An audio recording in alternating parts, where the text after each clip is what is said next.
Hey, everybody. It is Tuesday, January 7th, also known as the last day. Jill says you can wish people a happy new year. You're listening to the Mo News Podcast. I'm Moshe Wanunu.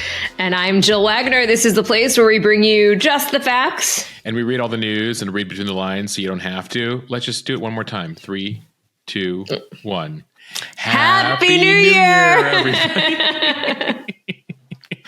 So, by the way, I've heard from a lot of people who say you absolutely need to say Happy New Year, especially yesterday and today, because in some cases, it's the first time you're seeing a lot of people since the new year. First full week of work. So I hear that argument. I recognize that argument. You don't agree. No, I don't care. I was going off of Larry David, who's a crank, but no, I'm fine with it. I think, honestly, this week, everyone gets a pass. So maybe we'll give him till Friday, Jill. All right. Don't get crazy, Moshe. Now we're pushing it. All right. Let's get to some news here. An update on the major winter storm that pummeled the eastern half of the United States. The death toll is rising and hundreds of thousands are left without power in the bitter cold. And now to the big political story north of the border, as Canadian Prime Minister Justin Trudeau resigns as the Liberal Party leader. We're going to take a look at what this means for Canada's government and the role Donald Trump may have played in all of this. Canada to America, hold our beer or hold our whiskey, whatever you guys are drinking up there. Maple syrup. Hold our maple syrup. Hold our maple syrup. We got political drama. In the U.S., the first known human death connected to bird flu in the country. In his final weeks, President Biden bans new offshore drilling in most federal waters. And his administration eases aid restrictions for Syria. But some sanctions remain in place until we learn more about the new Islamist government. Meanwhile, two steel companies, U.S. Steel and Nippon Steel, suing the Biden administration over the president's decision to block their merger. Then to the state of driverless cars in the United States as Uber and Lyft gear up to introduce Robotaxis into their apps. Yeah, 2 viral videos in recent days. One good for driverless cars, one bad for driverless cars. But as they said in Back to the Future, Jill, or a version of it, where we're going, we don't need drivers, Marty. Most driverless cars, even too advanced for Back to the Future. And the Jetsons, they didn't even have driverless cars. Listen, we'll give them credit for, I think the Jetsons sort of envisioned Zoom. So I'll give the Jetsons credit for that. And as far as Back to the Future is concerned, they get credit for predicting a Cubs 21st Century World Series win. So credit where credit's due. And finally, what they're calling an ancient dinosaur highway. Hundreds of dinosaur footprints from 166 million years ago were discovered at an intersection in the UK. Beep, beep. That's not what it sounded like. That's totally what the dinosaur sounded like. And Moshe is on this day in history. Your clue, go shorty. It's your birthday. Is that a clue or is that just what it is? It's a very helpful clue. Okay, let's start with weather, since it's likely on all of our minds. In this frigid cold, a massive winter storm brought heavy snow, ice, strong winds, and freezing temperatures to tens of millions of Americans at the start of this week, as schools and offices were planning their first days back after the new year. Fox Weather is reporting at least 6 people have died from the storm, including a snow removal employee, and several people killed in weather-related car crashes. The U.S. National Weather Service issued winter storm warnings from Kansas and Missouri to New Jersey, urging people to stay off the roads. Cities in the mid-Atlantic like Washington, Baltimore, and Philadelphia experienced significant impacts from heavy snow and ice. Some areas got anywhere from 6 to 12 inches of snow, although it was still piling up late into last night. There are lots of reports of power outages as well. As of Monday afternoon, there were hundreds of thousands of reported outages across Missouri, Illinois, Indiana, Kentucky, West Virginia, and Virginia. Here on Long Island, Moshe, it is frigid, and we did get some snow, about an inch. Yeah, though a bunch of people who are used to it near the Great Lakes and folks in the north didn't get the brunt of it. It's the mid-Atlantic states that really took the brunt of that storm. Jill, the ice in particular, really weighing literally on power lines, leading to a bunch of those outages. The storm actually began back on the West Coast, where it actually spawned a tornado back in California, then made its way across the nation. Schools were closed in a number of cities yesterday. Some districts have already announced closures for today, a second straight day. Areas like D.C., just not used to snow, not really capable of dealing with snow, having been a resident of DC for nearly 10 years. They actually shut down Washington Reagan National Airport yesterday and shut it down overnight as they try to clean up the runways there. DC, again, not very good with 1 inch of snow, not to mention several inches of snow. Down in Richmond, Virginia, the power outages actually led to an issue with the city's water system. So residents there are under a boil order in Richmond, Virginia until further notice. Notably, former President Carter, his funeral procession is set to begin today in Washington. Things are set to continue as planned. He will lie in state for the next couple of days before there's a funeral at the National Cathedral on Thursday.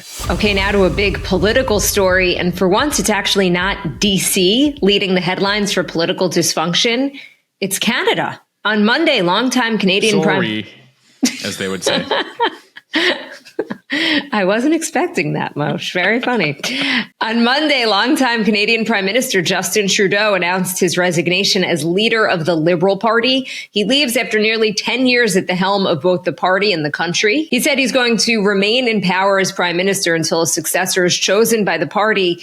It is a process that could take weeks. His decision follows months of internal turmoil within his party and ongoing gridlock in Canada's parliament. His approval ratings have also plummeted in the wake of post-COVID inflation, which has sent food and housing costs through the roof. Those approval ratings are down to 22%, which is the lowest in Trudeau's 9 years as prime minister. That's even worse than some of the politicians here, Moshe. Yeah, I mean, Biden's hanging out in the mid-30s. Looks good by comparison. Here's a bit of Trudeau announcing his resignation. This country deserves a real choice in the next election, and it has become clear to me that if I'm having to fight internal battles, I cannot be the best option in that election. His resignation became increasingly likely after the surprise departure of his deputy prime minister and finance minister, Chrystia Freeland, in mid-December.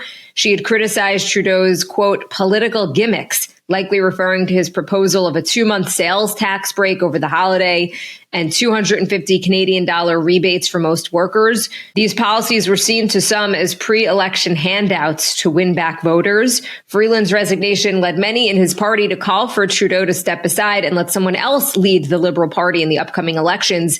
Donald Trump's tariff threats also didn't help Trudeau's fate. After Trump threatened to impose 25% tariffs on Canadian goods, Trudeau met with him at Mar-a-Lago, which was pretty controversial. Trump has since talked about annexing Canada, and he has repeatedly referred to Trudeau as the governor of the great state of Canada. Talk about trolling, Moshe. And it continued, Jill, yesterday. So after Trudeau announced his resignation, Trump wrote on Truth Social, quote, if Canada merged with the U.S., there would be no tariffs, taxes would go way down, and they would be totally secure from the threat of the Russian and Chinese ships that are constantly surrounding them. So with Trudeau staying in office until a replacement is picked, he'll likely lead the country through the early months of Donald Trump's presidency, which begins in less than 2 weeks. Right. That starts January 20th. It could be February. It could be into March before a replacement is chosen for Trudeau as the Liberal leader. And then that leader would then go up for election. Elections right now are scheduled to take place by October in Canada, but they could take place earlier. Look for them potentially earlier here. Nonetheless, the Liberal Party is in a difficult situation as they look for a new leader here. They're beginning a nationwide process to pick their leader within the party. Canada doesn't have direct elections like we have in the U.S. So you effectively elect your local rep, your House of Commons rep, and then whichever party has the most amount of seats from all the various districts in Canada, that will then determine the majority party, and then the leader of that party becomes prime minister. For more on this, by the way, if you're interested in more on Canadian politics, it's actually the subject of our most recent Mo News interview podcast. Over on the Mo News interview podcast, search Mo News interview.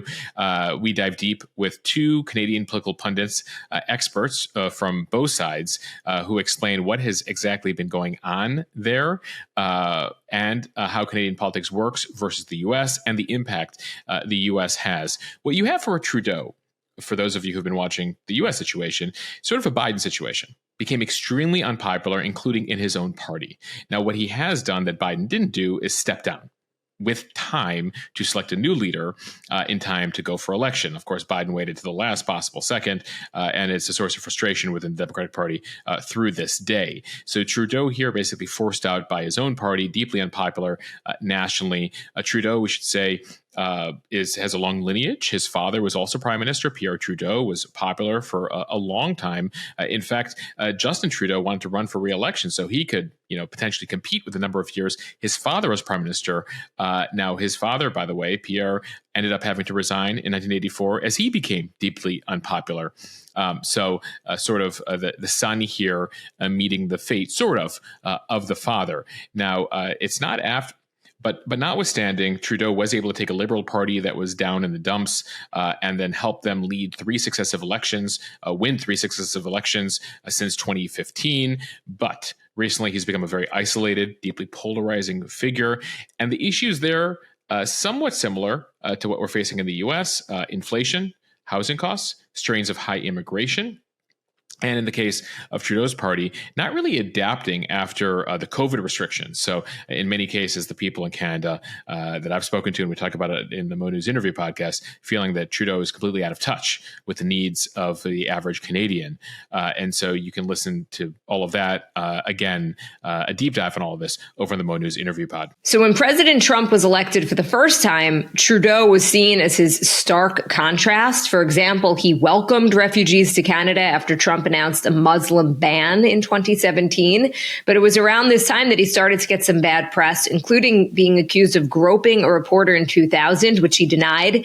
He won re-election in 2019, but the Liberal Party lost its majority. And then during the pandemic, Trudeau was at the forefront of enacting lockdowns and vaccine requirements. By 2022, he got some backlash from Canadians amidst rising housing costs and inflation.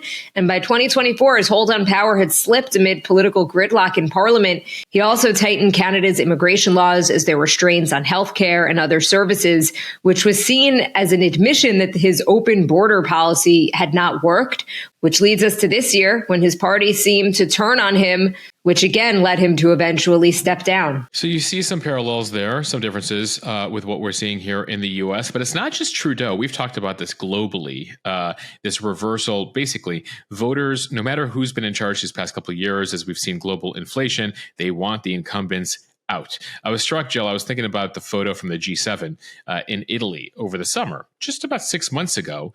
And you have now 6 of the 7 leaders in that photo, 6 months later, all gone. Actually, to make a Back to the Future reference, the disappearing like parents and Marty McFly shows as the history changes, they all start to disappear. The German Chancellor Olaf Scholz, out. Trudeau, out. Biden and Democrats, out. The Japanese Prime Minister from 6 months ago, out. In that case, Japan's Liberal Democratic Party, which has governed the country for most of the post-World War II era, lost their majority in Parliament.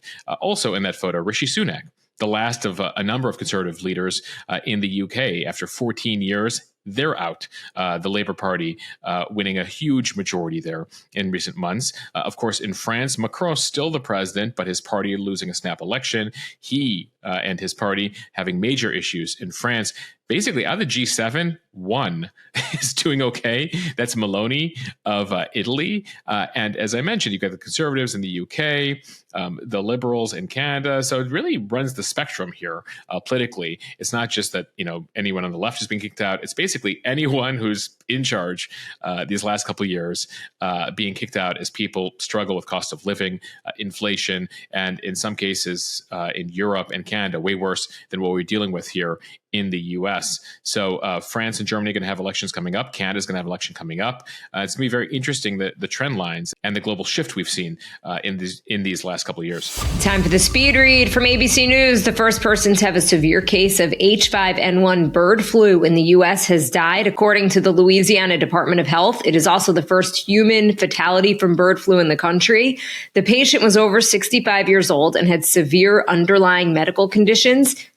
This person was hospitalized after exposure to a backyard flock and wild birds. Yeah, the CDC reported that a genetic analysis of the patient's virus showed mutations that could enhance its ability to infect human airways. Notably, these changes were not present in the birds the patient was exposed to, indicating they may have developed after the infection occurred in that person's body. Now, the key thing here, and this is something we're concerned about in a number of diseases, is when a virus adapts from animal to human and then human to human. We do not see that yet right now with H5N1. That's been a fear now for a couple decades since the first bird flu concerns back in the late 90s, early 2000s. It still hasn't found a way to adapt to go human to human. It's still bird to human or bird to cow, as we've been watching recently. And in this particular individual in Louisiana, they were sick with a strain of virus specifically circulating among wild birds and poultry. And again, they had a number of pre-existing conditions and health issues that led this to be worse.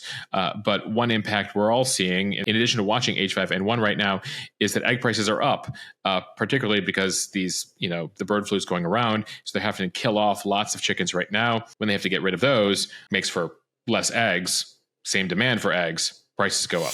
Now to U.S. politics from NPR. President Biden is using his last 2 weeks in office to try to cement his legacy and protect some of his administration's environmental initiatives before Donald Trump has vowed to reverse them. Biden announced he is banning new offshore oil and gas drilling in most coastal waters in the U.S. So this is meant to prevent Donald Trump from fulfilling his campaign promise to expand offshore drilling. Biden said he is using his authority to protect 625 million acres of federal waters under the Federal Outer Continental Shelf Lands Act to protect the coastal communities that could be affected by future oil and natural gas leasing. He said drilling could cause irreversible damage to special places along the coast and added that offshore drilling is unnecessary to meet our nation's energy needs. The order does not affect large swaths in the Gulf of Mexico, where most U.S. offshore drilling happens. It does, however, protect coastlines along California, Florida, and other states, which Biden has called low potential drilling areas. So he says the costs of drilling there simply do not outweigh the benefits. So not surprisingly, Trump was asked about this on Monday, and he said, "This is ridiculous. I'll unban it immediately." He said that to radio host Hugh Hewitt. However, it's not totally clear whether he'll be able to do that. Biden's order is actually going to be potentially difficult here for Trump to unwind and potentially require an act of Congress. Now, Trump does have Republicans in the House and Senate, so that could help him here. But back in the first Trump term, he wanted to reinstate drilling in areas that Obama had blocked off, but he was blocked from doing that. Trump was by court, a judge ruling back in 2019 that the act, this Outer Continental Shelf Lands Act, gives presidents the right to block drilling, but not to reinstate it. That was the judge's ruling back in 2019. Nonetheless, Trump again says he will unban it immediately. So this is another legal fight that we will watch in the coming years, and we'll see if Congress can make his job easier. Notably, Jill, we've mentioned this. Biden actually oversaw the U.S. breaking oil production records in world history. We had now produced more oil than any country ever has. It's not something he touted because it was frowned upon by environmentalists. So he's tried to ride the line here between environmentalists and also keeping gas prices down. Trump, on the other hand, his motto has been drill, baby, drill. And so we will see what comes of all of that. From Reuters, also from the Biden administration, the Treasury Department announced Monday that it is going to ease restrictions for providing humanitarian aid to Syria. The Biden administration has said its goal is to release more aid, including basic services like electricity and water, to create better living conditions for citizens in the war-ravaged country after 13 years of a brutal civil war. Until now, there have been limits given that it was run by dictator Bashar al-Assad, who was committing war crimes and massacring his own population to stay in power. Jihadist rebel groups that are an offshoot of al-Qaeda have now taken control of the country. The Biden administration has reached out to them and the new Syrian leader. who says that they want a relationship with the West. But for now, the U.S. says it does not plan to lift other strict sanctions on Syria's government. That's until they have a clearer picture of the country's future under this new Islamist government that ousted the 50-year Assad dictatorship. The new leaders are from a group known as HTS, which remains on the U.S. terror list. However, the U.S. has already dropped a $10 million bounty on its leader, Abu Muhammad al-Jawlani. And U.S. leaders have met several times with HTS officials. Yeah, the U.S. trying to keep a relationship here. They say, HTS says, don't worry about us. We're an offshoot of Al-Qaeda. We don't agree with them on certain things. And those things include, the immediate destruction of the U.S. So this waiver allows aid suppliers to work in Syria without having to get case-by-case authorization. They have major issues in Syria, 14 million people displaced, massive destruction from a civil war that has taken place here for nearly 14 years. And so because of the restrictions, it's been very hard to get aid approved in there. So they're hoping to up that. They're hoping to keep HTS relatively close here and see what HTS actually stands for. They're trying to push forward with this whole lighter, softer, more moderate. The U.S. isn't buying it completely here, especially since they're continuing to keep certain sanctions in place there on this new regime. And one of the things the U.S. is looking for here is HTS protecting the rights of women and religious and ethnic minorities, not going the way of the Taliban here. That was one of the issues there, is the Taliban basically reneging on some promises that they made. Women not allowed to seek an education there, not allowed to be employed. HTS says, we're not like the Taliban. We have a different view as an Islamist group of the role of women in society. Nonetheless, the U.S. being very cautious here.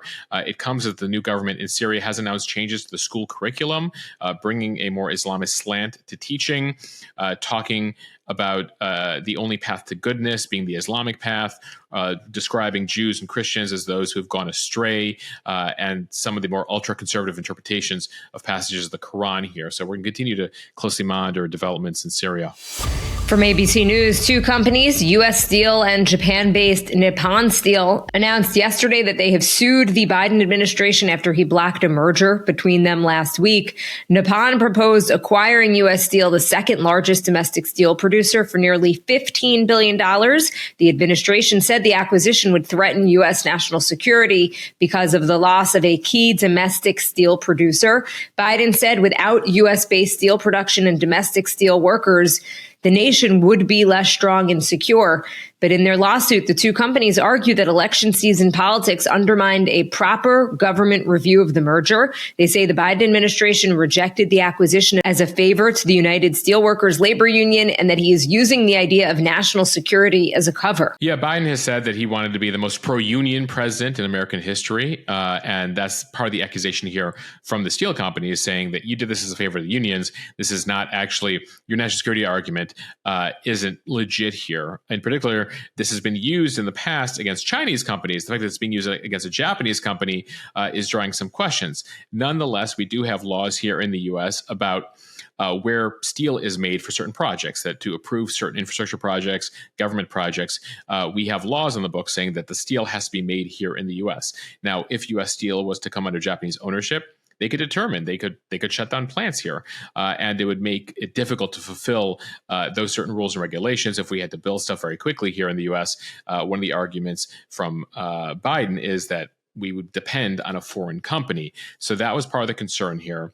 Nonetheless, the feeling with this lawsuit is that they didn't give it proper due, that these two companies spent a year and a half basically doing whatever the U.S. government said to try to get approval for the deal, and the U.S. government still decided, or the Biden administration decided to go against it. Now, we should note the bottom line here with this lawsuit, it's unlikely to succeed. It is rare to reverse such decisions by the U.S. government blocking mergers. Nonetheless, they hope to kind of put it there on the front burner, hoping that Trump takes a look at it. Trump describes, Trump, who calls himself a deal maker, likes to make deals here. Maybe it's something that he takes up. And so that's the hope these companies have. At the same time, Trump is saying that the way to save U.S. steel is through tariffs, his big tariff plan, imposing tariffs on foreign steel. So we'll see what comes of this. Certainly, certainly one of the many things on the agenda here as Trump takes office in a couple weeks. From the Wall Street Journal, Uber and Lyft are gearing up for the Robotaxi revolution. The ride-sharing companies are set to integrate driverless cars into their offerings this year in certain cities. Uber users in Austin and Atlanta will have the option to hail driverless taxis from the company Waymo, all through an app. And Lyft plans to introduce May Mobility's autonomous vehicles in Atlanta. Both Uber and Lyft have invested billions of dollars in developing their own self-driving cars, but eventually abandoned the project during the pandemic because it was so expensive. General Motors recently followed suit and stopped developing their own self-driving cars, while Tesla and Amazon are still actively developing their fleet. Yeah, and Waymo, we should mention, is owned by Alphabet, Google's parent company. That GM project, they spent billions, Jill. I think they lost almost $4 billion back in 2023 on their company called Cruise, their Robotaxi service. But at some point, they just said, we can't fund this anymore. And they're putting all their automated know-how and technology into personal cars as opposed to robo-taxis. They're already on the road, Jill. We were in Scottsdale spring of last year, where you can order driverless cars in Phoenix, Scottsdale, in the Phoenix and Scottsdale area. And actually, I posted a video clip from Scottsdale a couple days ago. A man in Scottsdale, an LA man who was in Scottsdale for work, was ordered a driverless car to the airport and found the driverless car just taking him in loops around a parking lot. He tapes himself calling like the customer service in Waymo and saying like, hey, like, can you stop this car? Like, I'm going to be late for my flight. Like, I can't get out of the car. I have my seatbelt on. The car won't respond to me. Anyway. Like, how many times did it have to go around the parking lot for him to be like, something? Like, it's not going anywhere else. like car stop. Like, anyway, like I feel like it's one of those episodes from Silicon Valley, if you ever saw that on HBO, where like the self-driving car like takes the guy into the ocean. Anyway, the story goes in Scottsdale, they were able to stop it from going around a parking lot after a few minutes, and he did make his flight to the airport. But nonetheless, the video has gone viral. At the same time, all right, so that's your argument against. There's another viral video out from over the weekend where, and this was shared by, not surprisingly, the co-CEO of Waymo, who noted that their self-driving car, you see the camera, and a woman is driving on a scooter alongside the car, falls off the scooter, and the car immediately moves to the left to avoid running over the woman. In a way, Jill, if you watch that video, like way faster than a human would. Like, if you're not paying attention for that split second, like that could have been catastrophic, deadly for that woman. But the self-driving car was able to detect the woman falling in the direction of the car, and immediately swerves around the woman. So this is the argument that the Waymos and the self-driving cars make, saying, actually, our numbers show that this would be much safer than, people who are badly trained, people who are tired, people who are potentially under the influence of a substance. And if you look at some of their numbers here, a recent study done by Waymo and an insurance company analyzed 25 million miles driven by Waymo automated vehicles across various cities. They found an 88% reduction in property damage claims and a 92% drop in bodily injury claims compared to human drivers. I actually had a buddy who used to work for GM Cruise when they were still investing in that, and he was lobbying on behalf of Cruise. And he said one of the biggest lobbies against self-driving cars, trial lawyers. Because they're going to lose a lot of money when we go to self-driving cars. They know what's happening. They know this is safer. They know that the robots will drive us much safer than the humans will. And so they argued against it, trying to play up various issues self-driving cars have had, and certainly they've had their share of issues. But ultimately, it's very interesting to see kind of who's lining up on each side here, knowing that how things might change as more self-driving cars get adapted. And we're seeing increasingly people who are really reluctant in recent years embracing it. Waymo orders where they have service right now in San Francisco way up over the last couple of years. Look, self-driving cars don't text and drive. They don't drink and drive. They don't get distracted while they're driving. They don't get tired. They don't need to change the radio merit. station. They don't need to put on the AC. They don't need to put on the heated seat. I mean, we're driving. Are you in my car? Have you driven with me as I just clean futzing with stuff in the car? I kind of blew off everything until you mentioned the heated seat, which is like the first thing I do when I get into my car. The heated steering wheel, you know, all the accoutrement they have in certain cars these days. Jill, you know, we did mention with the, you know, beginning of Generation Beta that was born starting, you know, this month, right, in 2025, that this might be the first generation where they don't need to get a driver's license whatsoever, that they will deal with self-driving cars as a reality when they're adults. And finally, from the Washington Post, a look at what paleontologists are calling the dinosaur highway. Scientists. But did they have heated seats, the dinosaurs? I guess they were reptiles. They didn't need, they adapt pretty well with the temperature. Moshe, I was more thinking, what would Ross Geller from Friends have to say about this? He'd have a lot. He was like the most well-known paleontologist, I guess, fictional. So scientists have uncovered 200 dinosaur footprints left about 166 million years ago on an intersection in southern England, giving new insight into two species that roamed the area back then. The tracks were uncovered thanks to a quarry worker spotting unusual bumps on the ground. 40 other tracks were discovered in the same quarry in 1997, and researchers have dubbed this area in Oxfordshire Dinosaur Highway. They say the longest stretch of tracks extends unbroken for almost 500 feet. Excavators believe 4 of the tracks, measured 3 feet long and 1.5 feet deep, belong to a long-necked herbivore dinosaur called sauropod.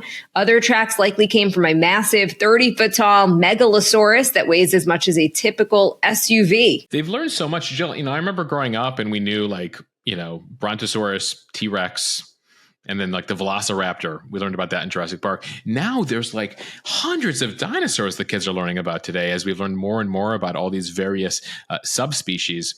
As we've learned about all these various species of dinosaurs, paleontologists say that the footprints offer more information than fossils oftentimes, because they can give insight into what dinosaurs did back then and how they interacted with one another. So when you find the bones, the fossils, you know, you understand what they look like, but the footprints give you a sense of, you know, how they roamed the earth back then. One excavator said it's the closest they can get to a time machine. The tracks, they say, were able to survive 166 million years because the conditions were Goldilocks conditions, just right. They were marked in the sediment that was soft and fine enough to leave prints, but not too wet that they wouldn't retain a shape. So this intersection, this dinosaur intersection in England, a remarkable sight. Jill, we posted a bit of the video over on our Instagram account. Well, Moshe, it's time for On This Day in History, but can you top that? A dinosaur highway. 166 million years ago today, sauropod walked past his friend Megalosaurus. Well, somebody who didn't know about the dinosaurs, Jill, because we don't know about them till the 1800s, is Galileo. On this day in 1610, the astronomer, a scientist in his own right, Galileo Galilei, observed 4 of Jupiter's moons for the first time. On this day in 1953, in his final State of the Union address before Congress, President Harry Truman tells the world that the U.S. has, in fact, developed the hydrogen bomb. This was even more powerful than the previous atomic bombs used in Japan. There was a race between the U.S. And the Soviet Union back then to keep developing more powerful thermonuclear weapons that basically would have destroyed ourselves if they ever exploded in population centers. And so the U.S. actually ended up discontinuing its hydrogen bomb program just a couple years later there in the late 1950s. And finally, 22 years ago today, your clue at the top, hey, Shorty, it's your birthday. Go, Shorty, it's your birthday. 50 Cent released In the Club, which quickly became his first #1 single. A little background here on 50 Cent. He was discovered by Eminem back in 2002. Eminem flies him to LA to introduce him to Dr. Dre. And apparently within 5 days of meeting Dre, 50 is already recording 7 songs with Dre. One of them turned out to be In the Club. They got off fast there. They were putting out hits in the first week they met. And those songs really defined the aughts, right? Our clubbing days, Jill. Back when we would go in the club and they would blast In the Club. The good old days. In the club, bottle full of bub, as 50 Cent. What else do you need? I mean, is anything more appropriate? I couldn't afford a bottle full of bub back then, Jill. We were going with Rail vodka. Or champagne, as they had in Schitt's Creek. Anyway, thank you guys for sticking with us and listening to the Mo News podcast. I hope everybody's having a wonderful first full week of January of 2025. If you like what you hear, please share this with your friends. It helps us grow. Follow us and subscribe so you don't miss an episode, and review us in the App Store. Thanks for listening, everybody. Stay warm out there and stay safe, and listen to the authorities when they tell you not to drive on some of these icy roads out there. I wonder how driverless cars would do on the icy roads. I'm sure they're testing it. We don't need drivers. Yeah, I think we'll still depend on people like south of Illinois, like to actually salt the roads, Jill, even for those driverless cars.